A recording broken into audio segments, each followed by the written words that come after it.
अस्सलाम वालेकुम, कैसी हैं प्यारी बहनें। होपफुली बिल्कुल ठीक होंगी। Welcome back to my channel. तो प्यारी बहनों, रोज़ाना की तरह आज भी मैं आपके लिए बहुत ही ज़बरदस्त useful tips, tricks, hacks, ideas और ऑर्गेनाइज़र लेकर आई हूँ। वीडियो को पूरा देखा करें। वीडियो पसंद आए तो लाइक शेयर करें। चैनल पर नए हैं तो चैनल को भी सब्सक्राइब कर दिया करें। प्यारा सा मुन्नू सा कमेंट भी कर दिया करें। इससे आपकी बहन की हौसला अफजाई होती है। जैसे कि आजकल की मेरी वीडियोज़ आप लोग बहुत ज़्यादा पसंद कर रहे हैं, बहुत प्यारे प्यारे कमेंट भी करते हैं। तो बस मेरा भी दिल चाहता है अच्छी अच्छी वीडियोज़ मैं आपके लिए बनाऊँ। तो चलें स्टार्ट कर लेते हैं। आ जाते हैं टिप नंबर 1 की तरफ। ये देखें, हमारे स्विच बोर्ड अगर हम 15 दिन अगर उनको इग्नोर करते रहें तो कुछ उनकी ये कंडीशन हो जाती है, जो कि बहुत बदनुमा लगती है, अच्छी बिल्कुल नहीं लगती। लेकिन आप लोगों को दिखाने के लिए मुझे कुछ इस तरह से चीज़ों को अपनी छोड़ना पड़ता है ताकि आपके साथ शेयर कर सकूँ कि इनकी क्लीनिंग कितनी आसान है। एक हम वाइप ले लेंगे और वाइप हमने बिल्कुल सादा लिया है। जो भी इसका अपना इसमें मॉइस्चर है उसी से हम इसको क्लीन करने वाले हैं। तो देखें, जस्ट मैं इसके ऊपर रब कर रही हूँ, बहुत इजीली रब कर रही हूँ, कोई मैं इसको बहुत ज़्यादा रगड़ नहीं रही, मांझ नहीं रही। और आप देखें ये कितना मिनटों सेकंड्स में, ये देखें कितने अच्छे से क्लीनिंग कर दी है इसने। तो है ना ये भी मेरा कमाल का आइडिया, कमाल के टिप। तो उम्मीद है कि ये भी आपको पसंद आएगी, और अगर पसंद आए तो आप मुझे कमेंट करके ज़रूर बताइएगा कि आपको पूरी वीडियो में से मेरी कौन सी टिप या आइडिया पसंद आया। तो देख लें कितना ये ज़बरदस्त सा क्लीन हो गया है। तो आ जाते हैं अब हम एक इसी वाइप से हम 3 आइडिया आपको और देंगे। ये है परमानेंट मार्कर के निशान, जो कि एक वुडन डोर पर लगे हुए हैं। अक्सर हम ख़वातीन का यही मसला होता है, जिन घरों में छोटे बच्चे होते हैं वो इस तरह से पेन, पेंसिल और मार्कर्स के निशान वॉल्स पर और डोर्स वगैरह पे, ज़मीन पर, फर्श पर, टाइल्स पर, हर जगह लगा देते हैं। आप परेशान ना हो, एक वाइप में क्लीन कर लें। देखिए कितने अच्छे से क्लीन हो गया जनाब। ये है डीप फ्रीज़र का एक साइड। अब ये वही वाला वाइप है और ये टिप नंबर हमारी 3 है। तो अब इससे भी देखें ये कितने अच्छे से इसे क्लीन कर देगा। सारे इसके जितने भी स्टेन्स हैं सब रिमूव हो जाएंगे। एक ही वाइप से मैंने आपको 4 यहाँ पर टिप्स दी हैं। तो आप बच्चों को खेलने दें, छोटे बच्चे हैं, उनकी आदत में शामिल होता है कि वो हर घर में, हर खातून के साथ यही होता है कि बच्चे जो है ना इस तरह के निशान मारते रहते हैं। तो आप उन्हें खेलने दें। जब वो खेल चुके हैं तो आप इस तरह से इसको क्लीनिंग कर लें। तो है ना ये भी ज़बरदस्त सा आइडिया। अभी जो हल्के फुल्के हैं मैं इनको थोड़ा और रब करूँगी तो ये भी क्लीन हो जाएंगे। ये देखें कितने अच्छे से इसकी क्लीनिंग हो गई है। आप भी खुश और आपके बच्चे भी खुश, और घर भी आपका नीट एंड क्लीन रहेगा। तो अक्सर ये होता है कि जो लोग रेंटल हाउस में रहते हैं, शिफ्टिंग करते रहते हैं, तो अक्सर ये होता है कि इस तरह की वॉल्स भी गंदी मिलती हैं। परमानेंट मार्कर हो गए या अपने बॉल पॉइंट हो गए, तो आप उनसे भी ना घबराएं। आप ये देखें मैंने वही वाइप लिया है और उसी से मैं इसको रब कर रही हूँ अच्छी तरीके से, और ये भी बहुत अच्छी तरीके से क्लीन हो जाएगा इंशाल्लाह, अल्हम्दुलिल्लाह।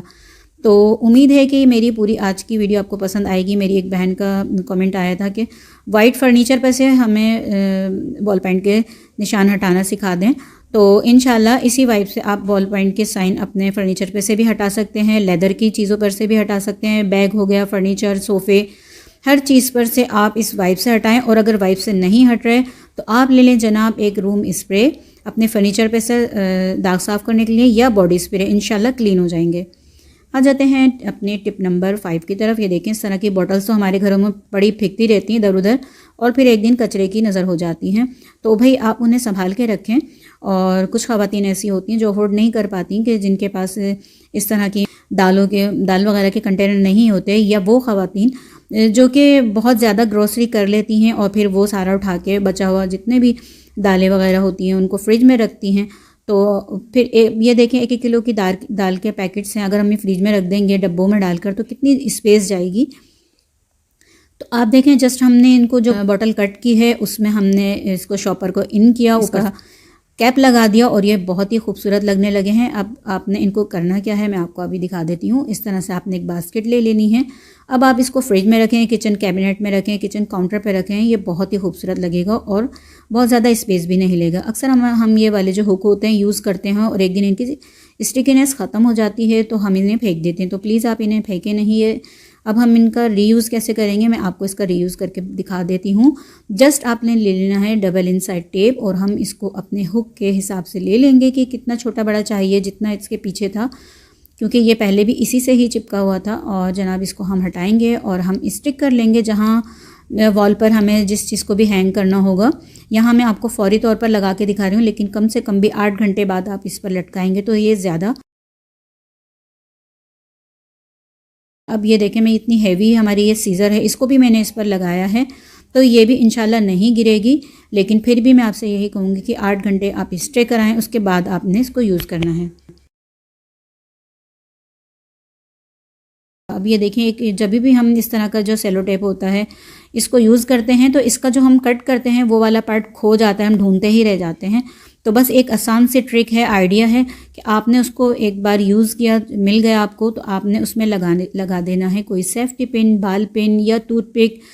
या फिर मैंने एक और आइडिया आपको दिया था कि आप इसके कोने को थोड़ा सा क्रॉस में फोल्ड कर दें।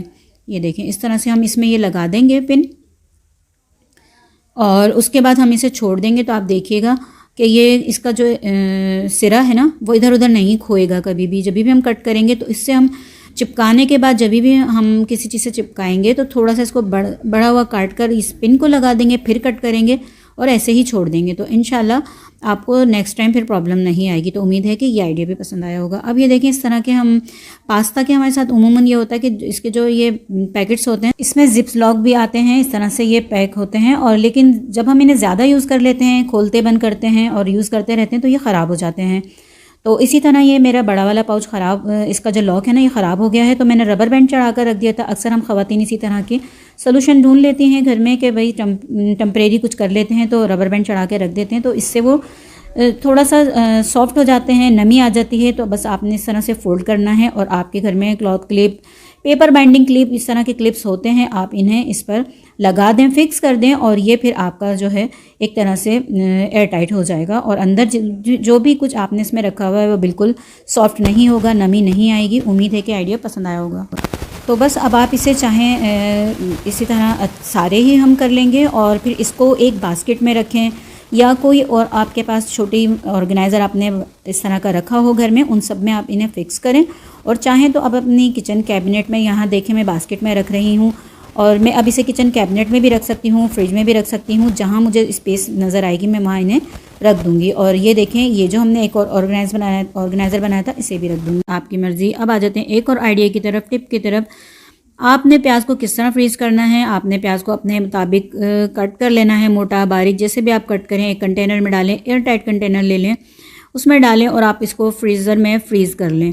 आप यकीन करें कि जब भी आप इसको निकालेंगे 1 हफ्ते तक ये ख़राब नहीं होगी। आपने ऑयल गर्म किया और उसमें उसको इसी तरह डाल दिया तो ये आपकी प्याज बहुत अच्छे से फ्राई हो जाएगी। आपका टाइम सेविंग एक ये आइडिया है कि आपने प्याज को जब आप फ्री हों कट करके रख ली, जितनी ज़्यादा क्वांटिटी में आपको चाहिए कट करके रख ली। मैं आपको निकाल के दिखाती हूँ कितने अच्छे से फ्रीज़ हो गई है।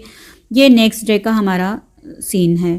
तो ये देखें कितने। अब आपने इसको किस तरह फ्राई करना है, अगर आप लोग मुझसे कहेंगे तो मैं इसको फ्राई करने वाली वीडियो भी आपके साथ इंशाल्लाह शेयर करूँगी कि ये फ्राई होने के बाद कैसी लगती है, कितने टाइम में ये फ्राई हो जाती है। तो ज़्यादा से ज़्यादा कमेंट कीजिएगा, मैं इंशाल्लाह ज़रूर आपको फ्राई करके दिखाऊंगी। एक और आइडिया अपना लेकर आ जाते हैं। अक्सर हमारे घरों में इतने ज़्यादा ये पॉलीथीन बैग जमा हो जाते हैं, शॉपर जमा हो जाते हैं। कभी हम एक बड़े शॉपर में डाल के इधर रख देते हैं, उधर रख देते हैं, हम फेंकते नहीं हैं क्योंकि हमें किचन में इनकी बहुत ज़्यादा ज़रूरत रहती है। तो हम इन्हें फेंकना भी नहीं चाहते हैं और ये जो इतना ज़्यादा किचन में मैस क्रिएट कर रहे होते हैं इससे भी हम उलझते हैं। तो हमने सोचा कि एक आइडिया जो कि मैं करती हूँ आपके साथ शेयर कर लूँ। ये सारे देखें मैंने इनको बिल्कुल सीधा सीधा कर लिया है, आपने भी इसी तरह कर लेना है। और एक ले लेना है आपने खाली टिश्यू बॉक्स। और अब हम इसमें किस तरह अरेंज करेंगे आप ये देखिएगा, आपको भी बड़ा मज़ा आएगा इस ऑर्गेनाइज़र को बनाने में और बनाने के बाद इस्तेमाल करने में। और आप देखिएगा, आप भी सोचेंगे कि इतना बड़े मेरे मसला हल हो गया और ये हमारा जितने भी हमारे शॉपर्स पड़े थे और ये सारे जो है ना अब एक जगह पर ऑर्गेनाइज हो गए हैं प्रॉपरली, इनकी एक जगह बन गई है। तो उम्मीद है कि ये आइडिया भी आपको मेरा पसंद आएगा, या इसके अलावा पूरी वीडियो में आपको कोई और आइडिया पसंद आया हो तो लाइक शेयर ज़रूर कीजिएगा, कमेंट करके ज़रूर बताइएगा। अब देखें मैंने एक शॉपर उठाया और ये वाले शॉपर में इंसर्ट किया, उसको थोड़ा सा पीछे की तरफ किया और हमने इसको इसमें टक कर दिया। ये देखें इस तरह से इन कर दिया, ये इस तरह से। अब ये देखें जिस तरह एक हमारे टिश्यू बॉक्स में टिश्यू फिक्स होते हैं ना, उसी तरह से हमने जस्ट इनको फिक्स कर देना है। थोड़ी से आइडिया की ज़रूरत होती है और हमारे काम संवर जाते हैं, हमारे घर किचन संवर जाते हैं।